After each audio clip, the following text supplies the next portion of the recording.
Tudo da Canção Nova em um só lugar. Canção Nova Play.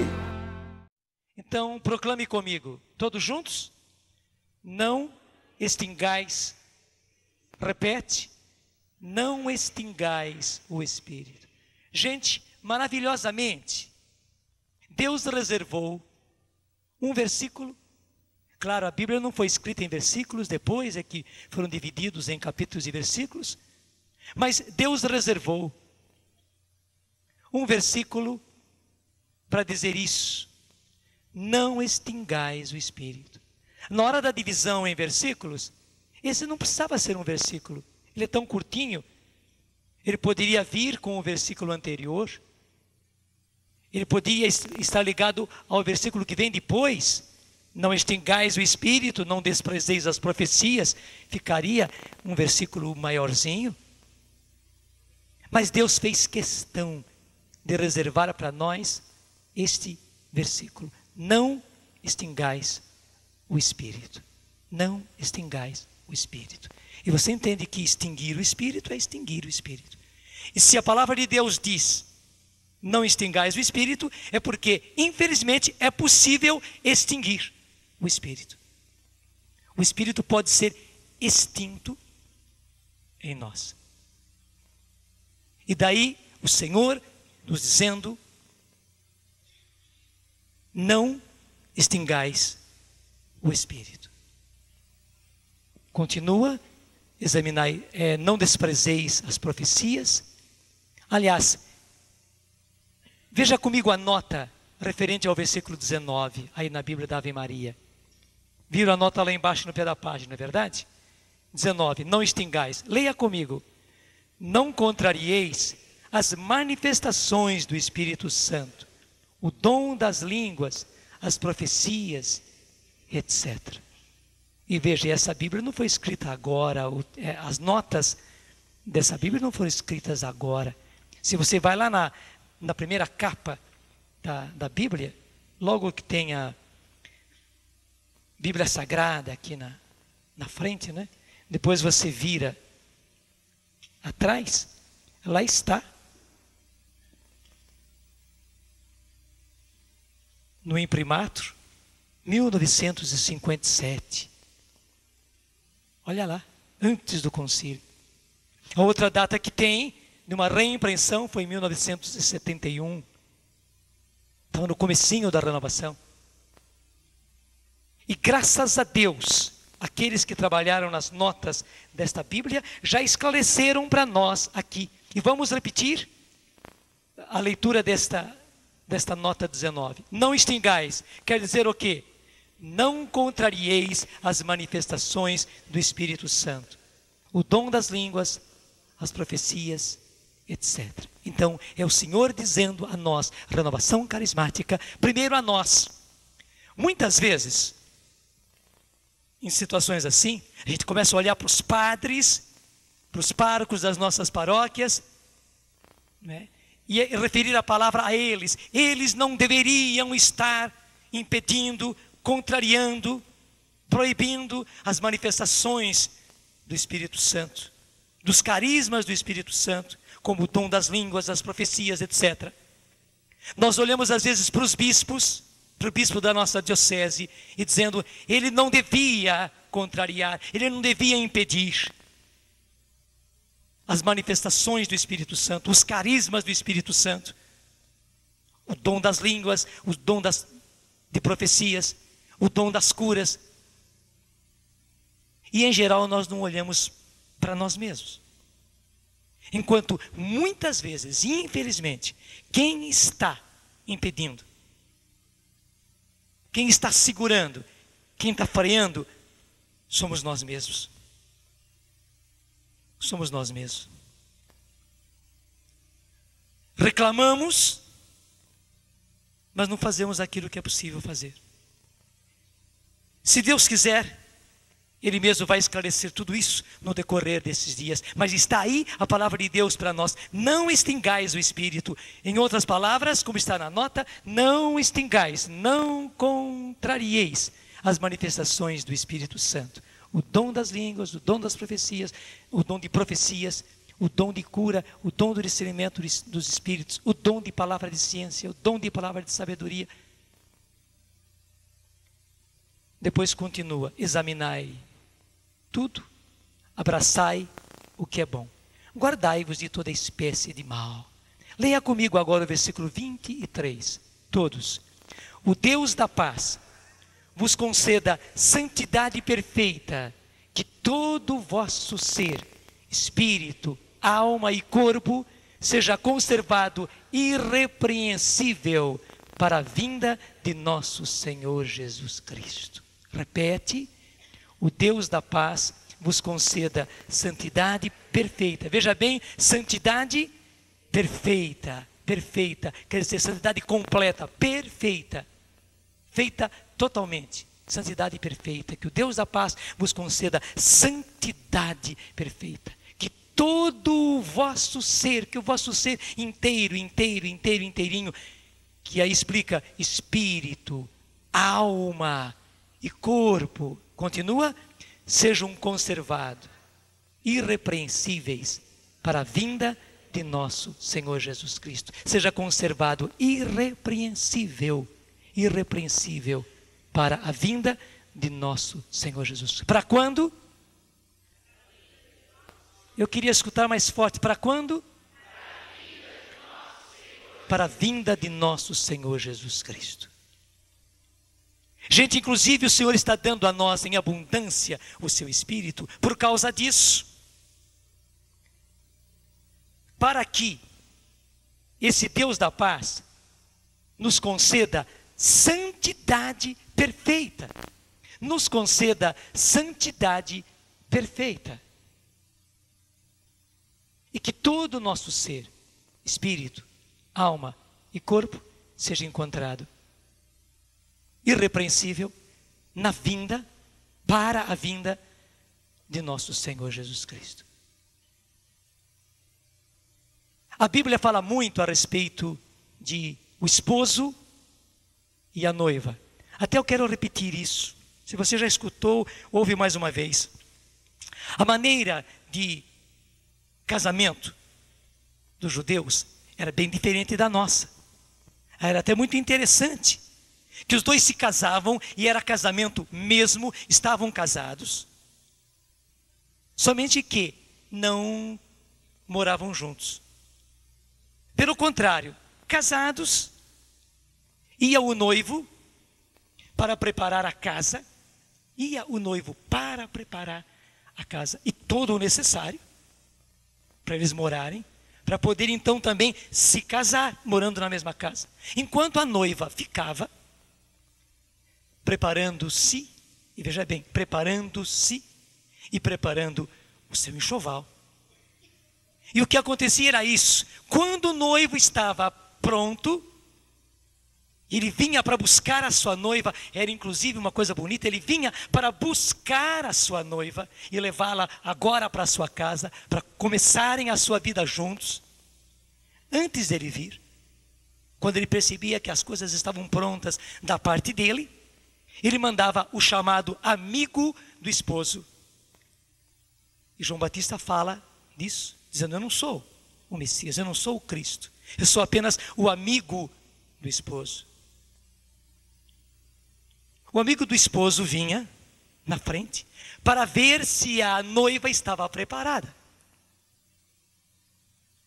E muitas vezes chegava o amigo do esposo, portanto devia ser um amigo de muita confiança, porque ele vinha na frente e vinha no nome do esposo.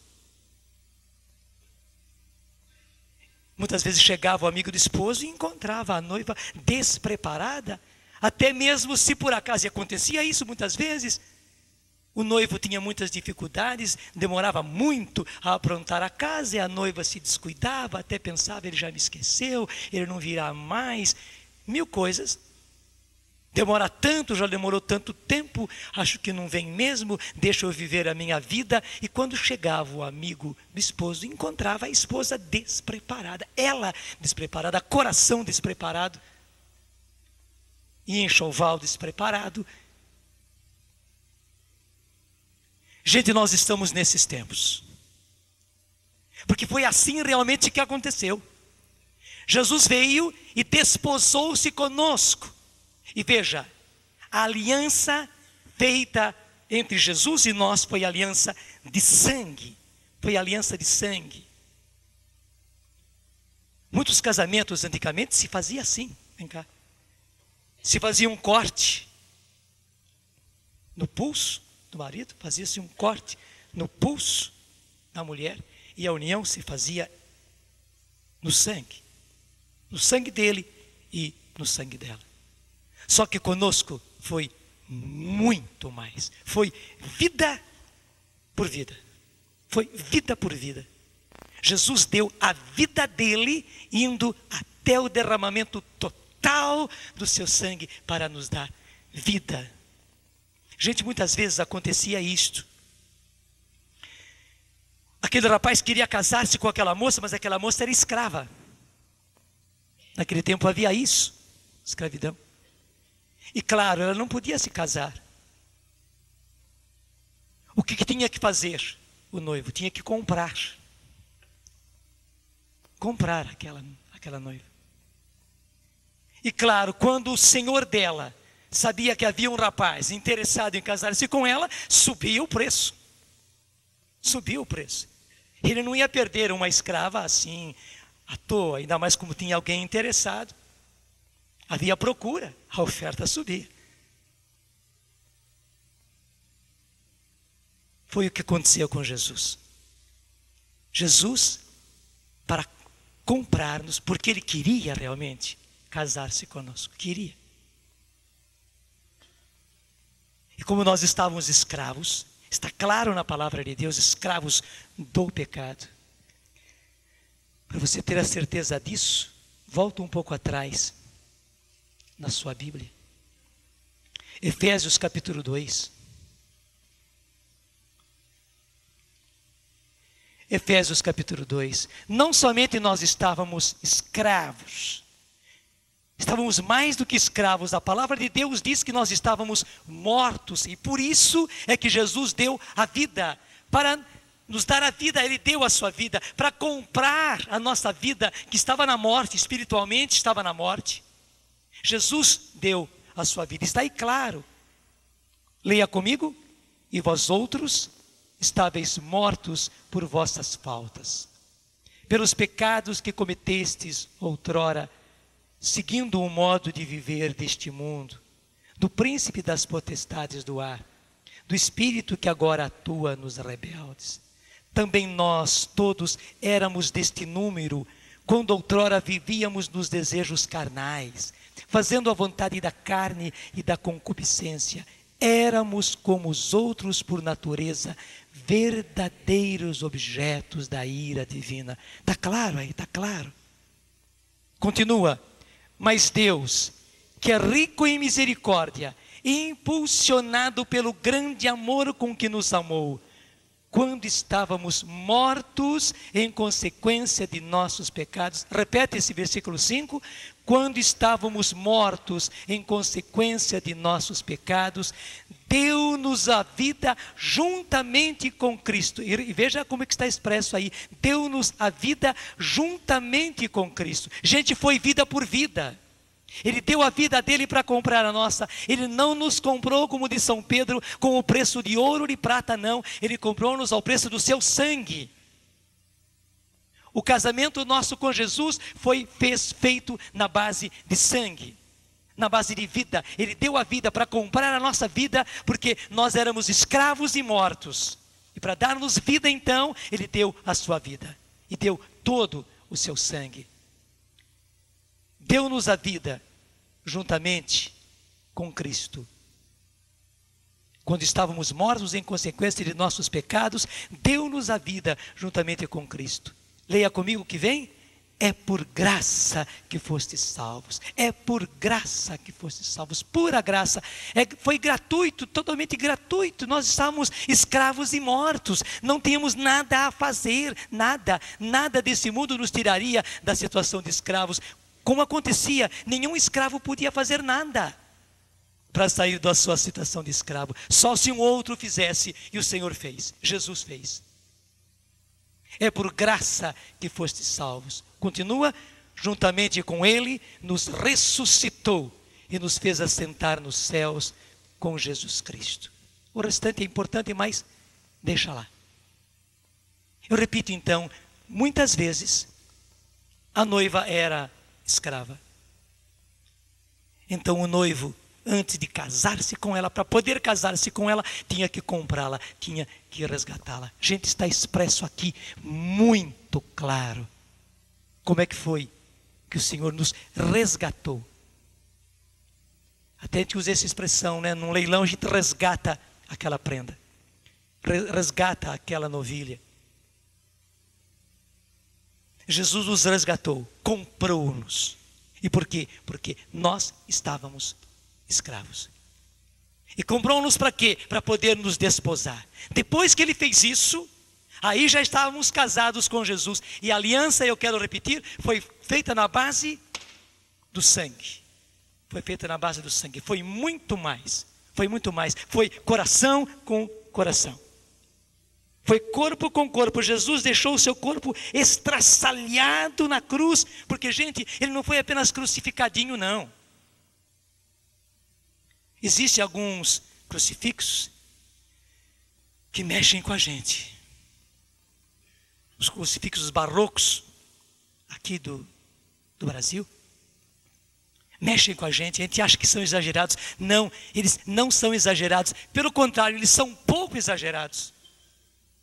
Porque o que Jesus ficou foi estraçalhado, como diz a palavra em Isaías 53, ele era como alguém dentro do qual a gente cobre o rosto. Eu já vi essa cena muitas vezes na Dutra, porque a Dutra foi sempre muito perigosa, e andando muito naquela nossa região da Dutra, muitíssimas vezes eu tive que socorrer pessoas acidentadas. A gente, como padre, para logo para ver e atender. E às vezes, a gente dizendo que era padre, eles punham mais confiança, acabava eu e os que estavam comigo, que éramos incumbidos de levar a pessoa para a Santa Casa, coisas assim. Até mesmo já morreu no meu colo uma menininha que nós colhemos na estrada. Muitas vezes, quando a gente chegava e via o estado daquele corpo, porque você sabe que certos acidentes de carro são terríveis, a gente causava repugnância, causava medo, não dá para explicar. É como diz a palavra, é como diante de quem a gente pega e retira o rosto, põe a mão no rosto. Jesus ficou assim, estraçalhado. Inclusive para que o seu corpo de esposa fosse comprado, o seu corpo que acabou sendo, como explica a Escritura, os seus membros todos, é que acabaram sendo usados para o pecado, é verdade ou não é? O inimigo é tão descarado, que tem usado justamente o nosso corpo, os nossos membros, como instrumento para o pecado. E com isso, embora a gente não perceba, o nosso corpo ficou estraçalhado. Se você quer ver em que situação o pecado nos deixou, é que nós não temos essa visão. Até mesmo em que situação o pecado deixou o nosso corpo, é olhar para a cruz de Jesus. Jesus deixou-se estraçalhar na cruz, porque também o nosso corpo, gente, o pecado não é apenas uma coisinha assim, como no trânsito. Bom, está proibido fazer isso, a gente faz, se o guarda pegar tudo bem, se não pegar melhor. Não é isso. Não é apenas questão de proibiçãozinha. Não, o pecado leva à morte. Leva à morte. Muitas vezes se vê no corpo as marcas do pecado. A prostituição, o adultério, todo o desregulamento sexual, toda espécie de vício, a bebida, as drogas, qualquer um deles, muitas vezes mostra. E não só, também o rancor, o ódio, os ressentimentos, as mágoas, mostram também no nosso corpo, nas doenças que a gente carrega, mostram os estragos. Mas muito além, há algo que nós não percebemos, que não estragou assim a carne do corpo, mas na verdade o nosso corpo, o templo de Deus, o nosso corpo feito como instrumento para levar-nos para Deus, Embora nós não vejamos, ele ficou estraçalhado por causa do pecado. Ficou. Porque assim como se diz que a própria natureza anseia pela sua libertação, porque a natureza não foi feita para servir ao mal, servir ao pecado. Ela anseia ser libertada. Gente, igualmente o nosso corpo, até mesmo a matéria do nosso corpo, anseia pela libertação, porque o nosso corpo não foi feito como instrumento para o pecado, não, nenhuma parte do nosso corpo, nenhuma parte do nosso corpo foi feita para instrumento para o pecado, muito ao contrário, o nosso corpo inteirinho, membro a membro, foi feito como instrumento para Deus, para levar-nos à santidade e para levar-nos para Deus, para a vida eterna, para estarmos com o nosso esposo, foi para isso. O corpo da esposa pertence ao esposo, verdade ou não é? O nosso corpo pertence a Cristo, pertence a Cristo. Qualquer pecado, gente, é adultério. E que adultério? Não é o adultério contra o maridinho desse mundo, porque, me deixa falar assim, qualquer marido desse mundo não passa de maridinho em comparação com o nosso esposo, a qual nós pertencemos. E ele tem direito ao nosso corpo inteiro, o nosso corpo é dele, pertence a ele todinho. Ele tem direito sobre todo o nosso corpo, tem. E veja a covardia, a sujeira do inimigo, em usar justamente aquilo que é do Senhor, ainda mais como instrumento de pecado, para ofender o Senhor, para menosprezar o Senhor. Não apenas adultera, é como se fosse aquela mulher que ostensivamente estivesse ali se prostituindo diante do seu esposo. Desculpa te falar rasgado assim, como se ela fosse tão desavergonhada, que estivesse se prostituindo ali diante do seu esposo para desprezá-lo, para jogá-lo no chão, para desmoralizá-lo. Gente, é isso que o pecado faz, é isso que o demônio faz para o Senhor. Vem ele, o adúltero, e usa e abusa de nós. O que você pode entender por usa e abusa de nós, ele faz na cara do Senhor. A gente é muito ingênuo, a gente não percebe isso, porque o outro é muito safado, a palavra é essa mesmo. O outro é muito safado. A gente não percebe, a gente é muito ingênuo. Mas ele sabe o que está fazendo. E você pode compreender que todo pecado não é apenas o pecado da sexualidade, não. Qualquer pecado é isso. Ele está usando e abusando de nós, como se usa e abusa de uma mulher na cara do seu esposo para desmoralizá-lo, para jogá-lo no chão. Você entendeu?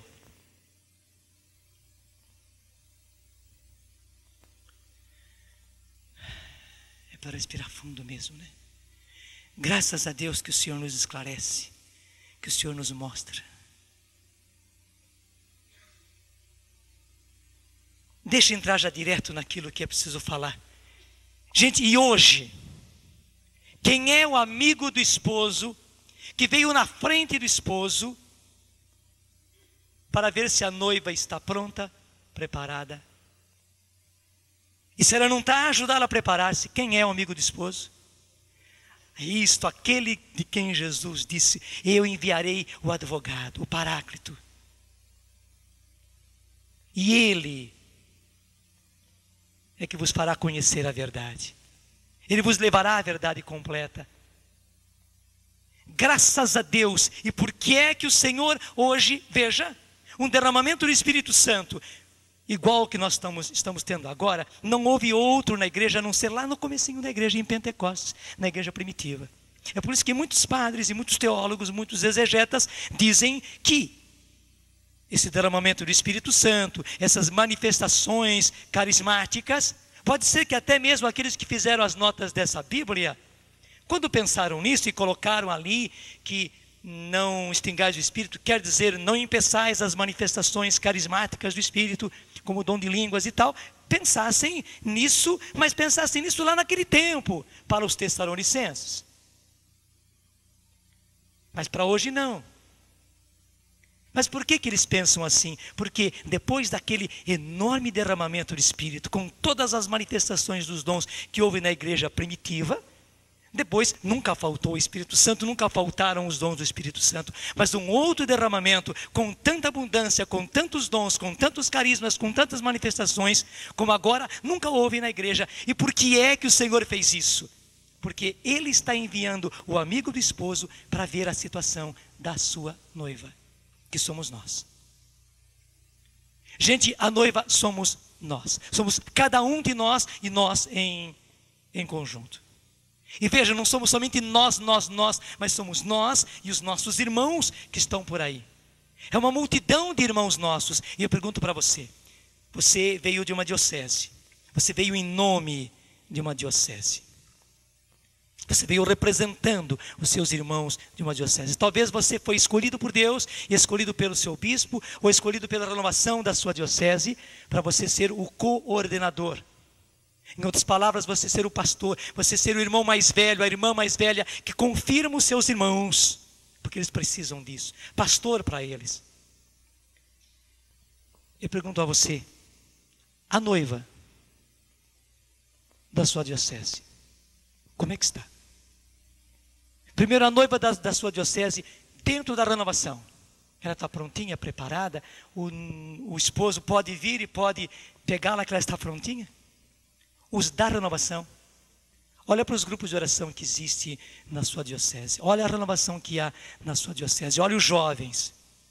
Olha até mesmo os coordenadores dos núcleos. A gente pergunta, eles estão prontos? Estão preparados? Se o Senhor vier domingo de tarde, quando vocês chegarem lá, ou no caminho antes de vocês chegarem, vocês vão ver todos os da sua diocese participantes da renovação carismática arrebatados pelo Senhor. Eles estão preparados, estão prontos. Mas olhe agora, não somente os da renovação, olhe todo o pessoal da paróquia, das paróquias, das várias pastorais, dos vários movimentos. E nós perguntamos, eles estão preparados? O padre está preparado? Os padres da sua cidade, os padres da sua diocese estão preparados? Os religiosos, as religiosas da sua diocese estão preparados? Os fiéis cristãos da sua diocese estão preparados, estão prontos? Porque o esposo virá. Se o amigo do esposo veio na frente, era assim, é porque o esposo já estava para vir. E mandava o amigo do esposo na frente, porque ele já estava vindo, já estava querendo vir. Só esperava uma ordem, pode vir, que a noiva está pronta. E eu pergunto, a noiva está pronta? Mas olha agora os demais que foram batizados. Olha os jovens da sua diocese. Olha os casais da sua diocese. Olha a multidão de pessoas da sua diocese. São cristãos. São batizados. São católicos. Eles estão preparados. Olhando e dizendo, não estão. A noiva não está preparada de jeito nenhum. Ela nem sabia que tinha um esposo. E nem sabia que o esposo viria. Né? E eu ouvi algumas coisas assim, mas até ela tinha medo de falar em vinda do esposo, em vinda do Senhor. Né? Ficava morrendo de medo quando ouvia falar a respeito disso. Não está preparada, não está preparada. E até botaram na cabeça dessa bendita noiva que, bom, o esposo não vem tão já, não, deve estar muito ocupado com tantas outras coisas. Isso virá muito depois. Então vamos viver a nossa vida, né? Vamos aproveitar enquanto ele não vem. Está despreparada. Está. E diante disso, é para acontecer aquilo que o Dunga estava falando, né? Em vez de liberar as nossas espadas, pelo contrário, sentir todo o peso em cima de nós. Só que na verdade, você, coordenador, eu, ninguém de nós pode fazer nada para preparar essa noiva. Não podemos. O único que pode é o amigo do esposo. O único. Mas graças a Deus, e aí que está o importante, nós somos, deixa eu chamar assim, somos os patrocinadores, somos os agenciadores desse amigo do esposo. Gente, o Senhor confiou em nós, para que nós patrocinássemos, para que nós agenciássemos toda a ação desse amigo do esposo. O nosso trabalho não é pequeno e não pode ser pequeno, e o Senhor não quer que ele seja pequeno, não quer que ele seja pequeno, porque o Senhor quer salvar a todos, Ele não quer que o seu sangue tenha sido derramado em vão. Pelo contrário, Ele quer que todos aqueles que Ele salvou com o seu sangue, Ele deu vida por vida, Ele comprou um por um. Eu começo a perguntar, os da sua família, os da sua casa, começa pela sua casa, depois dá uma abridinha assim para os da sua família, eles estão preparados? E eu digo para você, você aceita que eles se percam? Qual dos membros da sua família você? Bom, o meu marido, chato do meu marido, né? Deixa ele se perder, já me deu tanto trabalho, já me deu tanta dor de cabeça. Está disposta a entregar o marido e perder o marido? Ou não? E os maridos também não querem perder a esposa, né? E qual dos filhos? E qual dos filhos você acha aqui? Ou seu pai, que já foi tão autoritário, já machucou tanto você? Ou a sua mãe? Qual dos nossos parentes a gente está disposto a perder? É que a gente não para pensar desse jeito, não é verdade? E o Senhor igualmente não quer perder ninguém. Gente, o nosso trabalho é imenso, mas em que sentido? Não somos nós que vamos fazer, nem somos nós que vamos ficar lá na cabeça dos nossos, falando na cabeça, porque não vai funcionar, vai ser justamente o contrário, a pessoa vai se exasperar e não vai querer nos escutar mais. Não, nós temos o segredo, e o Senhor nos deu o segredo é que quem vai preparar a noiva é o amigo do esposo. E é por isso que o Senhor tem derramado o seu Espírito, e é por isso, gente, que nós não podemos extinguir o Espírito. Nós não podemos extinguir o Espírito, de jeito nenhum. Você não pode chegar lá e apertar a torneira e não deixar o Espírito fluir. Você não pode fazer isso. Não, você não pode fazer. Pelo contrário, você tem que abrir a torneira, tem que ir lá no registro, abrir ainda o registro, você tem que subir e ir perto da caixa d'água e abrir todos os registros, é isso que você tem que fazer. E o quanto possível, da caixa d'água e da torneira, você espalhar ao máximo que puder, borracha para tudo que é canto, para que esse Espírito, porque tem espírito sem medida, gente. Tem espírito sem medida. Não queiramos medir o espírito na nossa pequena medida. Eu me lembro de um pároco lá na nossa região. Faleceu já. Já era bastante idoso. Ficou 40 anos numa só paróquia. Então ele muito jeitosamente dizia, graças a Deus, que na minha igreja vem pouquinha gente. Nos domingos, né, nem enche todos os bancos. E a igreja era pequena, hein? Nem enche todos os bancos, porque dizia ele, se viesse muita gente, eu não ia conseguir fazer o trabalho com eles. Então, graças a Deus que na minha igreja vem pouca gente.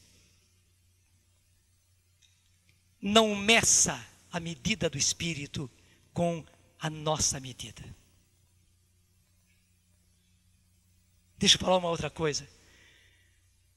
Lá na nossa região, tinha uma cidade que fazia no ano, unicamente, e olha lá, hein? E eram os coordenadores daquela cidade, e unidos ao pároco e tudo mais, que faziam 2 experiências de oração, 2 seminários de vida no Espírito, durante o ano todo. Porque começava o ano, né? Então vinha tudo aquilo, começo de ano, não se mexe com isso e tal, férias, começo de aulas, depois que tudo já estava engrenado, né? Daí se começava a preparar a equipe, porque tudo esfriou, começava a preparar a equipe e tal, daí se anunciava o seminário entre os grupos, e muita atenção, e muitas reuniões e tal, até que por fim, no primeiro semestre, se fazia um seminário de vida no Espírito, aquelas semanas todas e tal. Acabava quase no final do primeiro semestre, ou no final mesmo do primeiro semestre, porque começou tarde. Fazia. Depois passava aquele tempo, justamente do mês de julho, que é tempo de férias escolares e tal. Esperava mais um pouquinho, né? Daí começa de novo a chamar a equipe, preparar o pessoal, reuniões e tudo, para fazer uma experiência, uma outra, o seminário de vida no Espírito. E diziam eles, graças a Deus fizemos o nosso dever. Né? Inclusive não podia ser muita gente, não convém, esse negócio de salão cheio, igreja cheia, não, 50 pessoas, 60 pessoas, 80 no máximo, 80 pessoas no máximo. Gente, naquela cidade, uma cidade grande,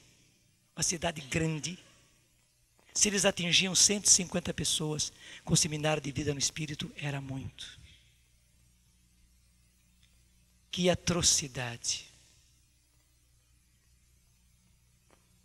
Será que nós não estamos cometendo atrocidade igual nas nossas cidades? Não. Será que nós não estamos cometendo atrocidade igual nas nossas dioceses? Não, gente. Será que nós não colocamos tantas exigências para fazer o seminário de vida no Espírito? Gente, enquanto que o derramamento do Espírito Santo, ser batizado no Espírito Santo, não é a última coisa, não é o diploma final, depois de tantos cursos, é a primeira coisa que se faz, é a primeira coisa que se recebe. Porque depois que a semente explodiu, e você sabe que a semente é colocada no chão, ela então se enche daquela umidade e daquele calor, e ela explode porque ela se inchou, bem no popular, ela se inchou com a umidade e com o calor, daí ela explode, daí que tudo começa a acontecer. O batismo no Espírito Santo não é outra coisa do que a semente que explodiu, porque foi cheia, ela tinha vida, nós tínhamos o Espírito, mas era preciso que essa semente explodisse, e a grande graça é esta, é a primeira coisa que precisa acontecer. Se nós fizermos assim, como é que a gente chama isso? Os candidatos estão fazendo muito, e todo dia todo mundo faz questão de ver o resultado das pesquisas, né? Se nós fizéssemos uma pesquisa, né, como é que você foi batizado no Espírito Santo? Acho que pouquíssimos de nós somos resultado de uma experiência de oração ou de um seminário de vida no Espírito feito todo direitinho como nós exigimos hoje que se faça, né, até o final direitinho, né? E aí então nós, porque diplomados, porque fomos comportadinhos, disciplinados, recebemos então também a graça do batismo no Espírito Santo. Começa pelo Padre Jonas, foi tudo desorganizado. O Padre Haroldo que passou no nosso seminário, um seminário como este, para fazer um retiro para os nossos seminários de um dia só. Demorou muito pouco, começou às 9 horas da manhã, terminou às 4h30, porque às 5 horas já foi... Porque às 4h30 mesmo foi a missa, porque às 6 horas tinha acabado tudo. O Padre Haroldo falou o que ele pôde sobre renovação carismática, sobre o batismo no Espírito Santo, sobre dons e tal. Ele fez uma confusão enorme na minha cabeça, porque era algo totalmente novo, eu não estava acostumado com aquilo. Mas graças a Deus eu desejei fundo no meu coração. Eu vi que eu precisava daquilo que eu não entendia o que era. Não entendi o que? Não entendi o que era batismo no Espírito Santo. Não entendi o que eram os carismas em ação. Não entendi cada um dos dons.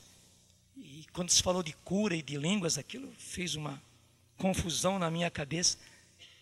Mas eu quis aquilo que estava sendo apresentado. Eu vi, era isso que Deus queria me dar, que eu precisava daquilo.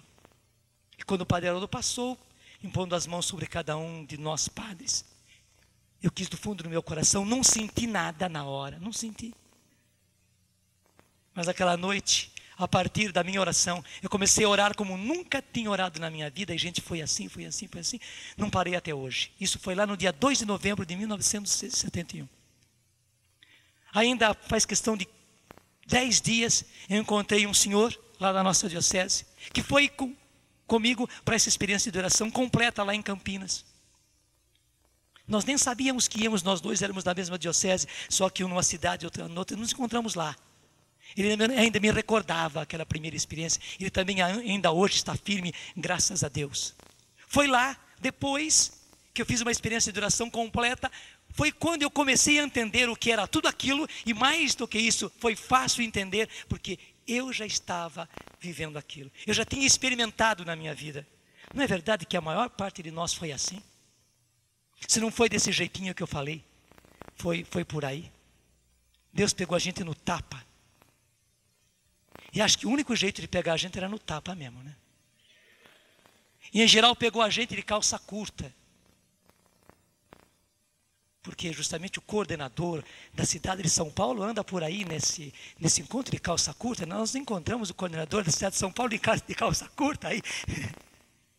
E muitíssimos de nós, o Senhor pegou de calças curtas. Gente, se o Senhor não me pegasse naquela ocasião, eu não sei o que seria de mim. Talvez eu teria perdido o meu sacerdócio. Eu estava num ressentimento enorme dos meus superiores. Magoado, ferido, rancoroso, por isso negativo. Graças a Deus que Ele me pegou naquela hora. Graças a Deus que Ele me pegou naquela hora. E se nós fôssemos contar os nossos testemunhos, acho que é a mesma coisa, né? Foi na hora certa que o Senhor nos pegou.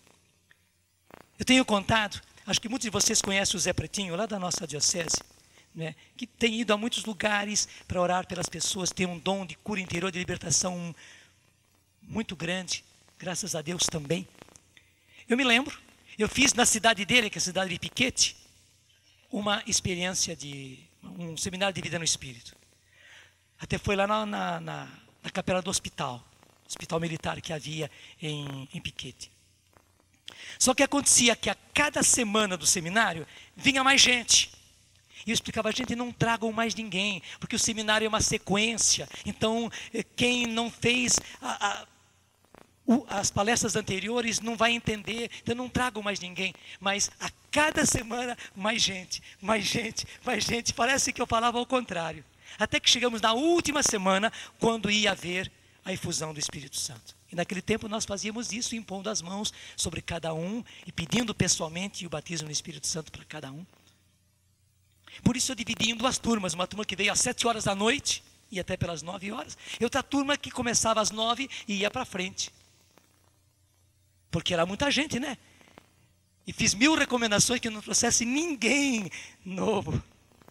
Bom, a primeira turma até atrasou um pouco, até passar com todo mundo, a alegria do final e tal. Já começou um pouco tarde. Estávamos orando um por um. Quando o Zé Pretinho e os amigos dele, que estavam vindo do AA, Alcoólatras Anônimos, Zé Pretinho estava começando a sair do alcoolismo. Nem tinha saído ainda não. Estava começando a sair do alcoolismo. Passou por ali e eles viram, né? Uma coisa incomum, a capela toda acesa, eram 11 horas da noite, passada já. O que está acontecendo aí? E o Zé Pretinho, mais peito aberto, disse, eu vou ver o que é isso. Se não for bom, se não for bom, mal também não é. E foi, e por isso os amigos dele entraram atrás. Deu uma olhadinha assim e tal. Entrou numa das filas e foi. Gente, não sabia nada de nada. Desculpa, estava na pingaiada ainda. Até ele conta que não quis ir na fila onde eu estava, orando pelas pessoas, porque foi na fila de uma senhora. E ela orou por ele. E o batismo no Espírito Santo aconteceu naquele momento. Quando é que o padre Jonas podia entender uma coisa dessa?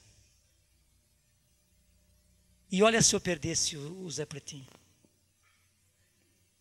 Não é? Para ele, para a vida dele, para a família dele, para a nossa diocese, para tanta gente desse Brasil. Abaixo os meus esquemas.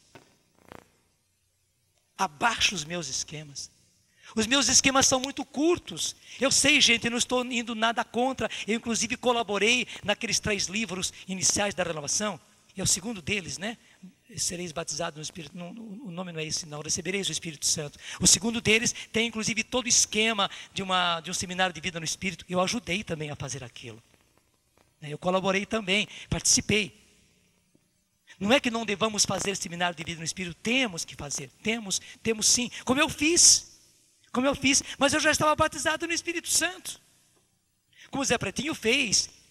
Depois, mais de um seminário, mais de uma experiência, ele deu também experiências. Porque nós temos que também conhecer como a coisa é.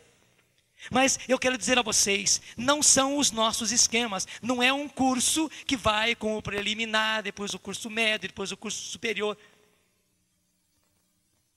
Pelo contrário, eu vejo que os nossos próprios grupos de oração precisam ser grupos de oração de fornadas e mais fornadas de pessoas sendo batizadas no Espírito. Eu tenho contado que o grupo que mais contribuiu para a renovação na França é o grupo da igreja de São Sulpício, lá no centro de Paris. E como é que eles faziam? Eles iam para a rua, na plena Boulevard ali, né, naquela praça, e aquela rua movimentadíssima, e o evangelizar na praça. E da evangelização que eles começavam ali no começo da noite, sempre colhiam alguns. Depois aqueles que eram colhidos vinham para a igreja. Quando chegavam na igreja, lá já estava o grupo de oração funcionando. Já estavam cantando, estavam no esquentamento do grupo de oração. E quando chegavam os evangelizadores trazendo os peixes, né, era aquela alegria. A recepção que eles tinham eram cristãos novos, colhidos agora, naquele momento na rua. Era aquela alegria. Recebiam, davam alguns testemunhos, oravam por eles, mas como tinham sido pegos na rua, iam saindo e voltando para casa depois do serviço, deviam ser dispensados e eram convidados, recebiam um papelzinho, tudo escrito, a que voltassem. Se não pudessem voltar ali, tinha indicação de outros grupos de oração. E muita gente voltava. Mas o mais interessante é que enquanto eles faziam... Bom, começava o grupo de oração. Na hora que começava o grupo de oração mesmo, até na vez que eu estive lá, eu vi, saiu uma porção de gente, né? Desceu lá para baixo, numa sala. Depois que eu fui saber, o que eles foram fazer lá? Era o seminário de vida no Espírito. Enquanto estava vendo o grupo de oração, estava vendo o seminário de vida no Espírito. Nem ia muita gente não, 3, 4 servos, a pessoa que ia fazer a palestra naquele dia, estavam lá fazendo o seminário de vida no Espírito. E era assim continuamente. E por que era assim? Porque eram colhidos, porque vinham para o grupo de oração. E terminado o seminário, já voltavam para o grupo de oração, era a fornada de pãozinho que saía, né? Ou os peixes que agora foram para o forno, né? Foram assadinhos, voltavam justamente para o grupo de oração. Faziam em 7 semanas. Era mais rapidinho, porque a pessoa vinha do grupo de oração e voltava para o grupo de oração. Então em 7 semanas faziam o básico e devolvia. Portanto, uma pessoa que chegasse naquele dia pescada, não ia demorar mais do que 7 semanas para começar o seminário de vida no Espírito. Percebeu? Não iam se passar 2 meses sem ele ter a graça de receber o batismo no Espírito Santo. E além disso, eu vi lá, né? Veja bem, embora eles fizessem o seminário de vida no Espírito continuamente, sem parar, fornadas e fornadas, todas as noites, quando o pessoal vinha pescado da rua, antes de ir embora, eles pediam por eles a graça do batismo no Espírito. E aquela assembleia inteira orava em línguas, cantava em línguas sobre eles. Em plena Paris, minha gente. Isso lá nos anos 70. Não foi agora, não foi semana passada que eu fui lá, não. Foi lá nos anos 70. Escandaliza. Quem disse que as coisas de Deus escandalizam? Quem disse que as coisas de Deus escandalizam? O que está escandalizando é nós cristãos estamos extinguindo o Espírito. Somos nós dirigentes que estamos extinguindo o Espírito. E muitas vezes o bispo e o padre não freou tanto quanto nós estamos freando. Infelizmente. Não somente fechamos a torneira, mas ainda botamos aquele arame na torneira para ninguém poder abrir. E fomos lá ainda e fechamos bem o registro para ninguém ousar abrir. Não, gente, é o contrário, é o contrário. Estamos no momento de derramar o Espírito Santo, porque esta é a vontade de Deus. Não extingais o Espírito. E mais ainda, porque para que, como está no nosso trecho, para que todo o vosso ser, espírito, alma e corpo, seja conservado irrepreensível para a vinda de nosso Senhor Jesus Cristo, que está perto. O noivo já está chegando, o esposo já está chegando, e a noiva está despreparada. Nós estávamos despreparados, e temos uma multidão de irmãos, de pessoas carne da nossa carne, marido e mulher, pais e filhos, carne da nossa carne, que estão despreparados. que estão despreparados. E quem vai fazer a obra é o Senhor, quem vai fazer a obra é o Espírito Santo, é o amigo do esposo que vai fazer a obra. Portanto, a grande graça para todos, sem exceção, é o derramamento do Espírito Santo, é o derramamento do Espírito Santo. E digo mais, gente, os nossos grupos de oração precisam ser de tal maneira quentes, que eles sejam grupos de oração onde continuamente nós somos batizados e rebatizados no Espírito. Porque o mundo de hoje está seco. O mundo de hoje está secando a gente. Nós temos que enfrentar a poluição e a secura desse mundo, a sujeira e a secura desse mundo, gente. Nos seca de tal maneira que nenhum de nós aguenta mais de uma semana. Eu pergunto, você aguentaria mais de uma semana sem banho? Eu digo para você, do mesmo jeito, não dá para aguentar no campo do Espírito mais de uma semana sem um banho no Espírito Santo. Se você entrar na banheira, nem é banho só de chuveiro não, é de entrar na banheira mesmo, né? E ficar ali em imersão, para encharcar-se do Espírito Santo. Gente, é necessário. Eu nem estou dizendo para você que no grupo de oração tem que ter um momento especial em que ele vai fazer a oração para a efusão do Espírito. Nem estou dizendo isso. Não se trata de um ritual a mais dentro do grupo de oração, não. Mas todo grupo de oração deve ser de tal maneira quente, de tal maneira movido pelo Espírito, de tal maneira cheio do Espírito Santo que, primeiro, nós que já recebemos a graça do batismo no Espírito Santo, sejamos rebatizados.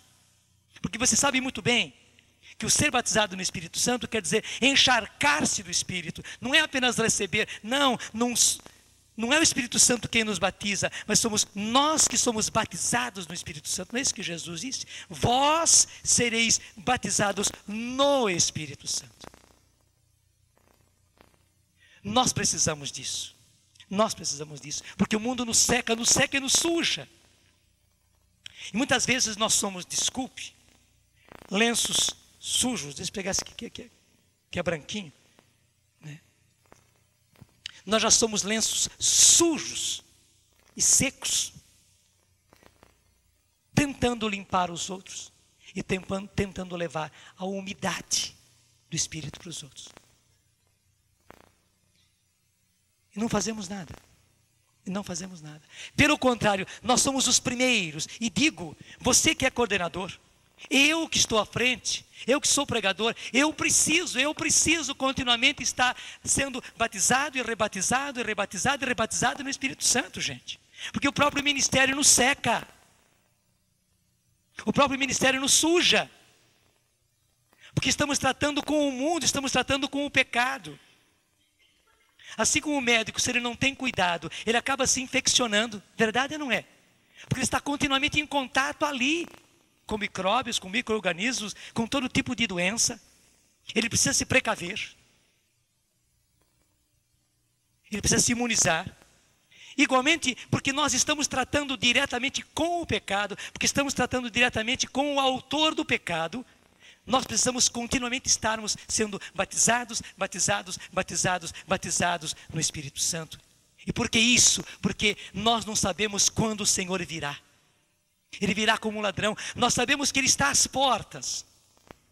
Deixa eu falar assim. Hoje, tem e não tem ladrão para valer em qualquer cidade? Tem ou não tem? Todos nós corremos risco, não é? Todos nós corremos risco. Qual é a casa que não corre risco?